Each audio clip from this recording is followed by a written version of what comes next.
Fala pessoal, beleza? Boa tarde. Recap de hoje, dia 30/1, tá? Mini índice, contexto e movimentação do preço. Hoje, né, aqui no gráfico diário, pessoal, ele apresenta pela primeira vez aqui, né, só dando um pouco mais de zoom, ele apresenta aqui, em um primeiro momento, né, uma barra, né, fechando baixo da mínima de outras 4, 5 barras, né? Então esse fechamento aqui, ele acaba sendo um fechamento que rompe mínimas anteriores. Então, ele tem uma melhor predisposição a ter um pouco mais de continuidade. Ele é diferente, né, de fechamentos de barras sobrepostas que nos induzem a pensar mais, né, na ideia de lateralidade. Então, essa barra do gráfico diário, né, ela tem aquela ideia de que ela pode ter uma boa continuidade, né, algum tipo de continuidade para essa movimentação. Uma possibilidade, né, eu tenho a mínima mais baixa, tá, dessa lateralidade aqui, depois eu tenho uma mínima mais baixa que ela, e aí uma possibilidade, né, seria uma terceira puxada aqui nessa região, tá? Então fica aqui essa possibilidade, né? Pouca coisa abaixo dessa mínima aqui, a gente tem uma possibilidade de wedge. Pouco abaixo, 50%, tá? De toda essa perna aqui, que é a região de 50%. A gente deixa esse fibo aqui marcado, né, para a gente observar onde é que estão, né, os níveis de retração. Nos 60 minutos, pessoal. Aqui no M60, né, ele iniciou uma estrutura após renovar mínima, né? Uma daquelas ideias, né, de você ficar sempre tentando entender a estrutura que o mercado está te fornecendo, é o fato dele tentar, né, montar uma estrutura e o final dela você tentar entender para que lado que foi. Quando o mercado renova a máxima aqui a princípio, a gente espera que ele não renove mínima, tá? Mas aí ele renovou mínima. Se ele não renovou mínima, a gente espera que ele não renove máxima, tá? Que ele falhasse, por exemplo, né, essa essa subida aqui antes, né, de renovar essa máxima, para quê? Para que ele viesse, né, renovar a mínima, né, mantendo o começo de uma estrutura aqui. Então, uma das ideias de você observar, né, mesmo em triângulos expandidos, né, que é esse cenário aqui, que é o cenário bem complexo, é que se ele renovou mínimo, ele pode falhar em renovar máxima. Se ele renova máxima, ele pode falhar em renovar mínima para voltar, né, a renovar máxima. Então, sempre que você faz isso durante o triângulo expandido, você acaba tendo uma possibilidade de percepção do lado, né, que ele tem a predisposição, tá, para um rompimento. Aqui ainda dentro dos 60 minutos, a gente falou que essa região aqui era uma região, né, que é uma região de liquidez, né, essa região que a gente tem, né, de fundos, né, que foram ficando, né, elas acabam sendo região de liquidez, regiões de stops. E aí aqui, né, já na barra 2 do M60 que fez uma boa barra, né, e aí ela, apesar da região, né, região de fundo duplo, região de wedge, ela apresentou continuidade. Então aqui a gente tem a premissa de falha de wedge, a gente tem o rompimento dessa lateralidade, a gente tem o rompimento desse último pivô aqui, ó. Tá? Então esse último pivô aqui foi rompido, a princípio, né? Eu prefiro trabalhar esses alvos, né? Mais fácil de buscar alvos intraday desse tipo de movimentação. Então ele pagou o primeiro alvo, ele tem o segundo alvo, está aqui em 127,377. Tem o primeiro alvo da lateralidade toda, né? Desse pivô aqui, ó, em 127,279. Então tem alguns alvos ainda aqui abaixo. Outro ponto, né? Se a gente chama essa movimentação aqui de wedge, quando ele falha e deixa essa possibilidade de gap aberto, a gente tem a premissa de pelo menos duas pernas. Então seria pelo menos uma nova mínima nesse fundo. Então, a princípio, o pensamento principal, né, é que a gente tem um pouco mais de continuidade. A gente falou que a gente tem essa região aqui, ó, de gap aberto, tá? Então, aqui ainda pode ser uma região, né, de entrada de pressão compradora. Outro ponto, né, é que em regiões de alvo, né, muitas vezes o mercado acaba gerando algumas possibilidades de pullback. Aqui no 60 minutos eu tenho essa mínima, né, mínima mais baixa que essa até o presente momento é essa. Então aqui, né, além de ser essa região de gap aberto e de possibilidade do segundo alvo deste pivô, do primeiro alvo deste pivô, né, acaba sendo também uma possibilidade de edge. Então pode gerar uma correção TBTL, né, nessa região. Então, quando o preço atinge alvos, né, é comum que ele faça, né, pequenas correções. Tá? Então aqui ele deu o primeiro alvo e ele gerou uma pequena lateralidade. Segundo os alvos, né, costumam gerar melhor isso do que o primeiro alvo. Tá? Então tem o primeiro alvo da lateralidade, tem o fechamento do gap, né, como possibilidade de magneto, uma zona sem negociação aqui, e temos, né, a possibilidade maior, né, do mercado continuar a sua movimentação de queda. Aqui no 15 minutos, né, tem uma frase que a gente falou ontem, é que quando o mercado está 15, 20 barras abaixo da média móvel, você deve buscar, né, apenas por vendas, tá?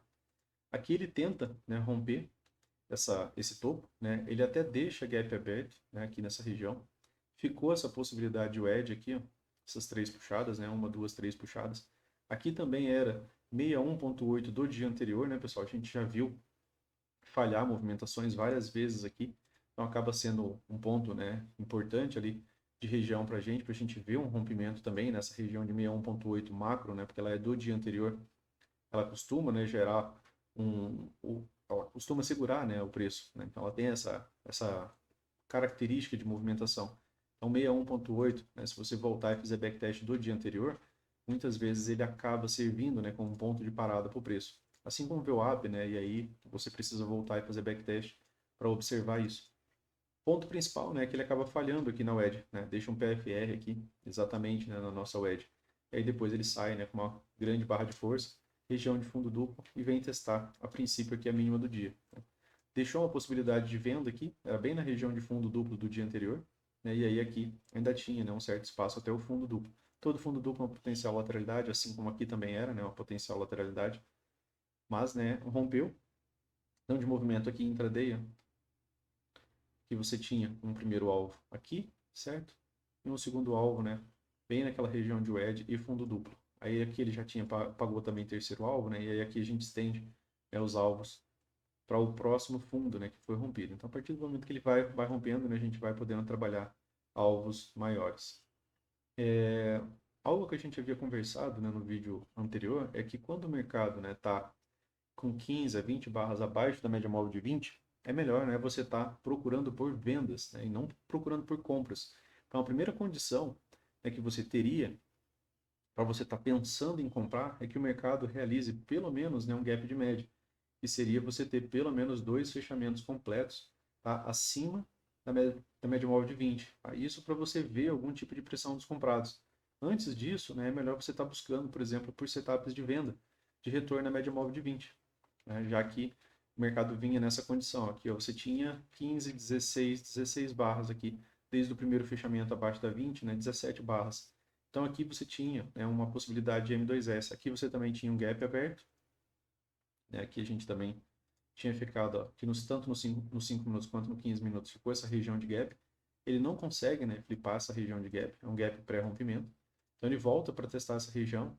Aqui a gente lê essa movimentação como M2S, é um setup de venda, né, de retorno na média móvel de 20. Então mesmo que lá no 5 já tenha, né, acontecido, né, um rompimento da média móvel de 20, aqui ainda não tinha.